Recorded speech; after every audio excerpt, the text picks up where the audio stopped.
Lista për familje ishte një koalicion politik i cili u kriju brenda një kohë relativisht shkurt, rreth një kauze shumë të qëndrueshme, duke qenë se ato subjekte politike që u bashkuan e panë të arsyeshme se familja është në fokus të një procesi të patologjik të një shpërbërje dhe krizave të njëpasnjëshme në të që rezultonin mandej me dame shumë dimensionale, u bashkuam, u organizuam, e bëm një program politik, dulëm në garë,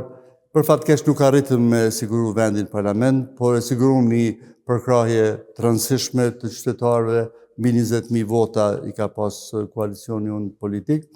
Dhe aktualisht, Partia e Drejtësisë, bile po foli për Partinë e Drejtësisë, që ka qenë njëri prej